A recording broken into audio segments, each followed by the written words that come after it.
عشان اعرفكوا ان الصعيد هو الصعيد. عمرك شفت واحد صعيدي عمل حاجة تقل بكرامته؟ لا، ديما على طول راسه مرفوعة لفوق، عشان هي دي القيم وهي دي المبادئ وهي دي الاصول. هو ده الصعيدي. في اي مكان تلقى الحمد لله لا يحب حد يحكم عليه، وديما كلمته واحدة، ما يرجعش في كلمة قالها واصل.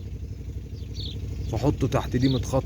مش اي واحد ما نعرفوش ابوه جايبه منين يقعد يتكلم ويقول لك الصعيد وما الصعيدش. انتوا لا تعرفوا حاجة عن الصعيد ولا تعرفوا اي حاجة خالص. والرجولة يا ولدي مش بالكلام، بالفعل. مش عيل ما نعرفوش جاي منين، معزوك في سجاج مدينة، ملوش اي عزة بسلسلة في رقبته. يا ابو سلسلة في رقبتك يا عطيب السيمة، جمال عبد الناصر وعمر المختار يا توهينة. لو انك جاهل صح ما كنتش عطيت عيشك الخبازينة.